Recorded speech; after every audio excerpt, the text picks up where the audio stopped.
2024년 구글은 신입 개발자 채용을 25% 줄였습니다.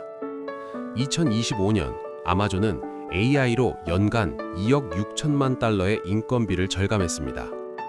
지금 이 순간에도 누군가의 직업이 조용히 사라지고 있습니다. 당신은 지금 어떤 일을 하고 계신가요? 그리고 5년 후 그 일을 여전히 하고 있을 자신이 있으신가요? 오늘 우리는 불편하지만 반드시 봐야 할 이야기를 합니다.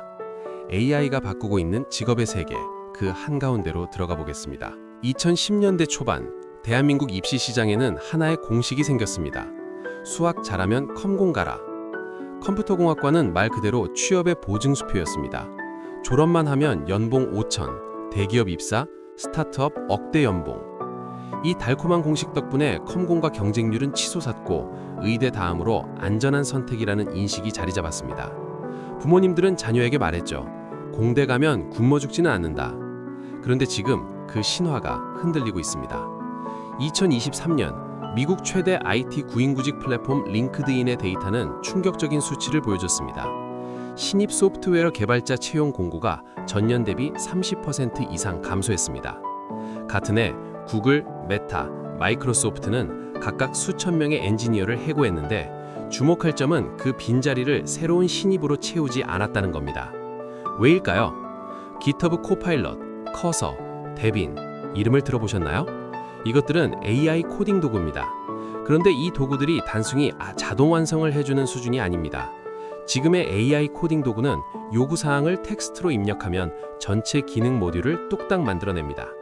시니어 개발자 1명이 AI를 쓰면 예전에 주니어 3명이 하던 일을 혼자 처리할 수 있게 됐습니다. 수도권 소재 IT 기업의 CTO는 최근 한 인터뷰에서 이렇게 말했습니다.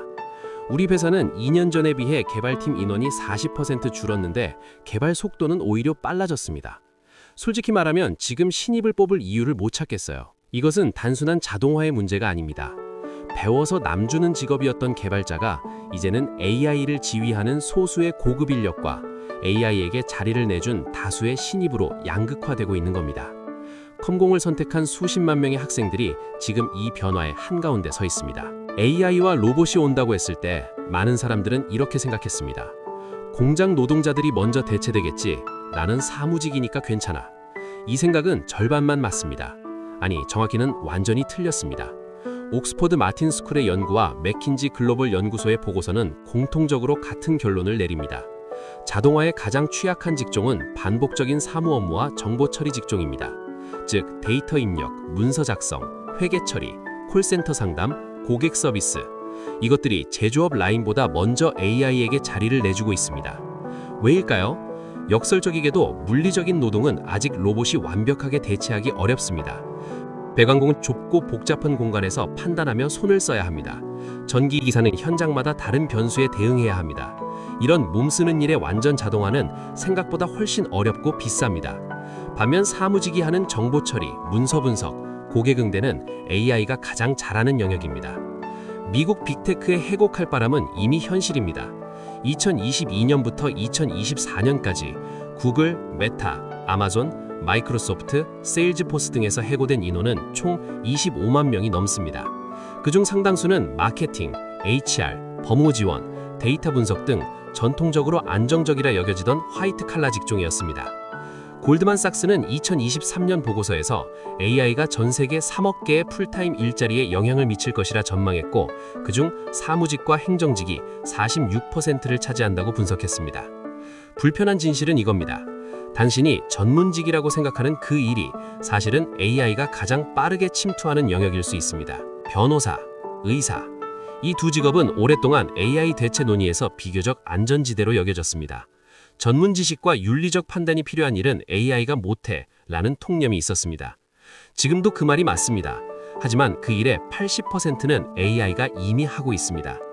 미국의 류리얼 AI 스타트업 하비가 글로벌 로펌 엘렌 앤드 오버리와 계약을 맺어 수천 명의 변호사를 지원하고 있습니다.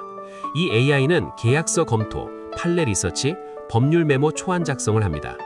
예전에는 로펌 신입 어소시에이트가 밤새 해야 했던 일입니다. 지금은 AI가 몇 분 만에 초안을 만들고 파트너 변호사가 검토만 합니다. 국내도 예외가 아닙니다. 법률 AI 플랫폼 로엔컴퍼니의 유렉스, 인텔리콘의 아이리스 등이 법률 문서 분석과 유사 판례 탐색에서 이미 상당한 정확도를 보여주고 있습니다.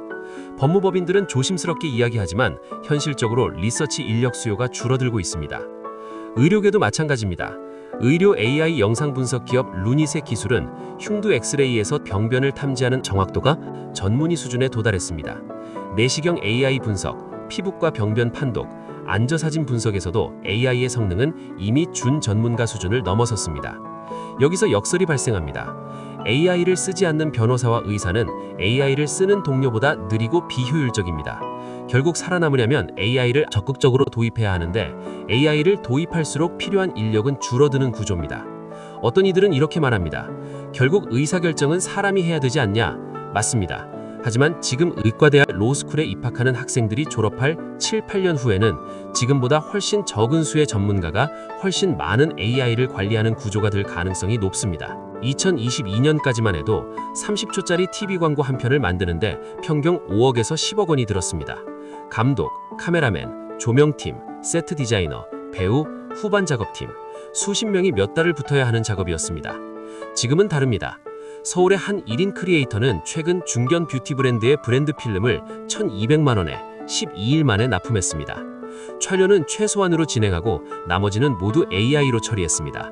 소라로 배경 장면을 생성하고 런웨이로 움직임을 다듬고 11랩스로 내레이션 보이스를 만들고 우디오로 배경음악을 작곡했습니다. 최종 편집과 디렉팅은 그가 직접 했습니다. 브랜드 측은 완성물을 보고 처음엔 믿을 수 없었다고 합니다. 이걸 혼자 만든 거라고요? 이것이 1인 제작의 시대입니다. 과거에는 컨텐츠 제작사가 구조적으로 필요했습니다. 큰 팀이 있어야 큰 작업이 가능했기 때문입니다. 하지만 지금은 AI가 그 팀의 역할 대부분을 대신합니다. 유능한 1인 크리에이터가 AI를 활용하면 과거 10명짜리 팀과 경쟁할 수 있게 됐습니다. 영상업계에선 이미 그 충격이 현실화되고 있습니다. 주니어 영상 편집자, 보조작가, 3D 모델러 등의 채용이 눈에 띄게 줄었습니다. 광고 대행사들은 조용히 팀 규모를 줄이면서 남은 인력에게 AI 활용 능력을 요구하고 있습니다. 결국 크리에이티브는 파람이 해야 된다는 말은 맞습니다. 하지만 그 크리에이티브를 실현하는 데 필요한 인력이 10분의 1로 줄어든다면 나머지 9명은 어디로 가야 할까요? 2023년까지 우리는 AI를 질문에 답하는 도구로 인식했습니다. 챗 GPT에게 물어보면 답을 준다. 그 답을 보고 우리가 행동한다. AI는 어디까지나 조언자였습니다. 2024년 그 경계가 무너졌습니다. AI 에이전트의 시대가 열렸습니다. AI 에이전트는 답을 주는 것에 그치지 않습니다. 직접 행동합니다. 예를 들어볼까요? 당신이 AI 에이전트에게 이렇게 지시합니다. 다음 달 뉴욕 출장 일정 잡아줘. 항공권이랑 호텔 예약하고 미팅 상대방한테 일정 메일 보내고 회의 자료도 중개해줘. AI 에이전트는 실제로 이것들을 합니다. 항공권 예약 사이트에 접속해서 좌석을 예약하고 호텔을 검색하고 결제하고 이메일을 작성해서 발송하고 관련 자료를 수집해서 프레젠테이션 초안을 만듭니다. 사람이 개입하지 않아도 됩니다. 오픈 AI의 오퍼레이터, 엔트로픽의 컴퓨터 유스, 구글 딥마인드의 프로젝트 자비스 등이 이 방향으로 빠르게 발전하고 있습니다.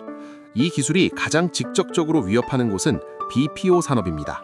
비즈니스 프로세스 아웃소싱, 즉 기업의 반복 업무를 대신 처리해주는 아웃소싱 산업입니다.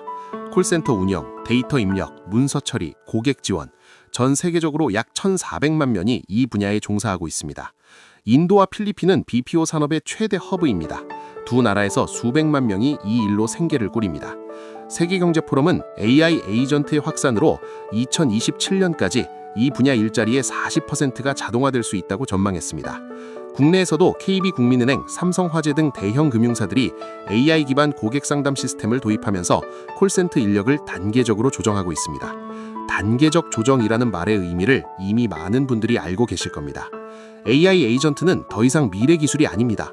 지금 이 순간 어딘가의 기업에서 실제 직원의 업무를 대신하고 있습니다. 이 변화 앞에서 이미 움직이는 사람들이 있습니다. 10년차 영어 한국어 통번역사 박지수 씨는 2년 전까지만 해도 디플과 GPT-4의 번역 품질이 급격히 올라오면서 단가가 무너지기 시작했습니다. 클라이언트들은 AI 초벌 번역 후 감수만 요청했고 단가는 기존의 3분의 1로 떨어졌습니다. 박 씨는 고민 끝에 방향을 바꿨습니다. AI가 못하는 것, 즉 언어를 넘어선 문화적 뉘앙스와 브랜드 목소리에 집중하기로 했습니다. 지금 그녀는 글로벌 브랜드의 한국 시장 진출을 위한 카피라이터이자 브랜드 스토리텔러로 일합니다. 수입은 오히려 번역사 시절보다 늘었습니다. 서울 소재 음악대학에서 피아노를 전공한 이준혁 씨는 졸업 후 피아노 레슨으로 생활했습니다. AI 음악 생성 도구인 수노와 우디오가 등장하면서 간단한 배경음악 수요는 빠르게 AI로 이동했습니다. 레슨 문의도 예전보다 줄었습니다. 그는 다른 길을 택했습니다. 음악적 감수성을 무기로 AI 음악 생성 도구를 활용한 컨텐츠 기획자로 변신했습니다. 지금은 유튜브 채널과 팟캐스트를 운영하며 AI 음악 생성 방법을 가르치고 기업 의뢰를 받아 브랜드 음악 패키지를 제작합니다. 그는 말합니다. 나는 음악을 잃지 않았어요.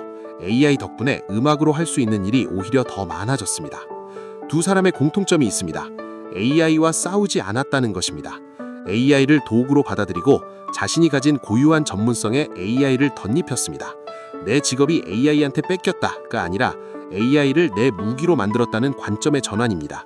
물론 이런 전환이 모두에게 쉬운 것은 아닙니다. 나이, 경제적 여건, 가족 부양의 부담, 현실의 벽은 높습니다. 그래서 이 이야기가 노력하면 된다는 개인의 문제가 아니라 사회적 안전망과 재교육 시스템의 문제이기도 하다는 점을 우리는 기억해야 합니다. 세계경제포럼은 2023년 일자리의 미래 보고서에서 충격적이면서도 동시에 희망적인 수치를 발표했습니다. 2027년까지 약 9,200만 개의 일자리가 사라집니다. 하지만 동시에 약 1억 7천만 개의 새로운 일자리가 생깁니다. 순수하게 계산하면 7,800만 개의 일자리가 새로 생기는 셈입니다. 숫자만 보면 낙관적입니다. 그런데 여기에는 중요한 함정이 있습니다. 사라지는 일자리와 생겨나는 일자리는 다른 사람들의 것입니다. 콜센터에서 20년 일한 50대 직원이 갑자기 AI 트레이너나 데이터 분석가로 전직하기는 쉽지 않습니다.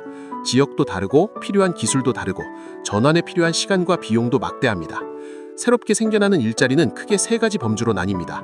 첫째, AI 관련 기술 직종입니다. AI 모델 트레이너, 프롬프트 엔지니어, AI 윤리 감사관, 데이터 라벨러, AI 시스템 인테그레이터 전문가. 이 직종들은 이미 시장에서 높은 수요와 높은 연봉을 자랑합니다. 둘째, 인간 고유 역량이 강화되는 직종입니다. 심리 상담사, 노인 돌봄 전문가, 호스피스 케어 제공자, 커뮤니티 코디네이터. AI가 대체할 수 없는 공감, 돌봄, 창의성 중심의 직종입니다. 셋째, AI와 협업하는 하이브리드 직종입니다. AI를 활용하는 마케터, AI 도구를 쓰는 건축가, AI를 활용하는 법률 전문가. 기존 직종이 AI를 흡수해 진화한 형태입니다. 사실 미래의 대부분 직업이 이 범주에 속하게 될 것입니다.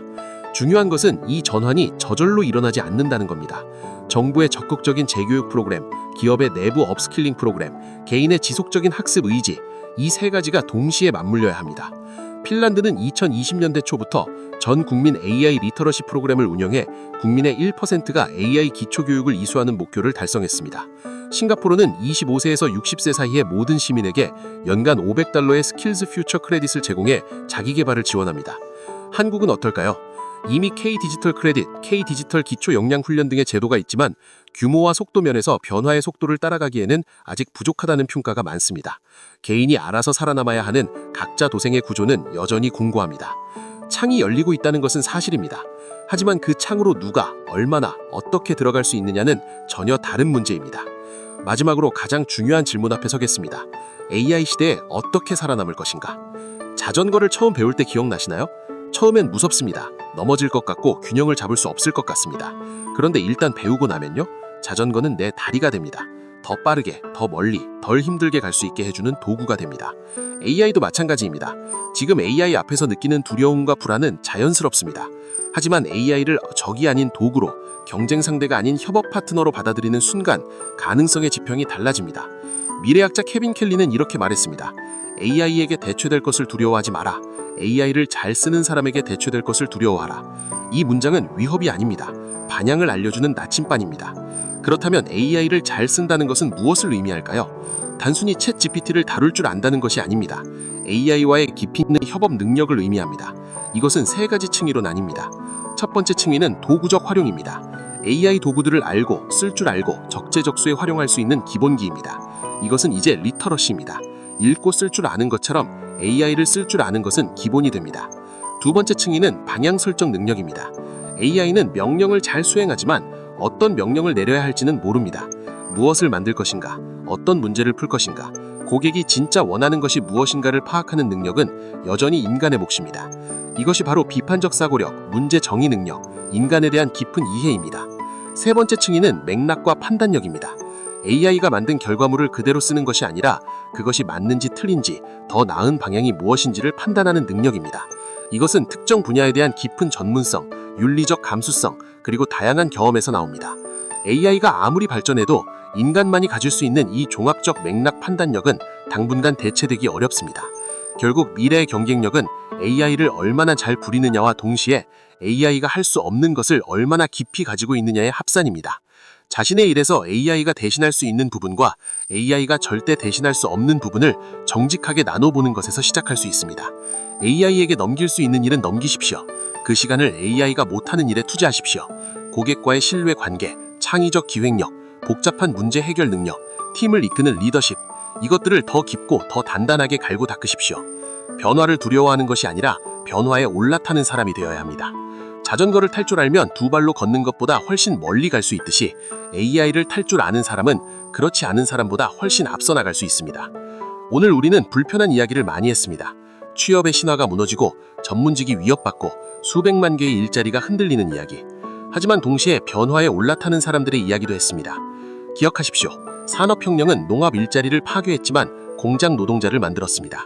인터넷은 오프라인 상점을 위협했지만 전자상거래라는 새로운 세계를 열었습니다. 그리고 그 변화 앞에서 두려워만 했던 사람들과 변화를 도구로 삼은 사람들의 이후는 달랐습니다. AI 시대도 마찬가지입니다. 당신의 직업이 위협받고 있다면 그것은 변화가 필요하다는 신호입니다. 당신이 하는 일이 아직 괜찮다면 지금이 바로 준비할 타임입니다. AI에게 대체될 것인가? AI를 잘 쓰는 사람에게 대체될 것인가? 이 질문의 답은 지금 당신이 내리는 선택에 달려 있습니다. 자전거를 타보십시오.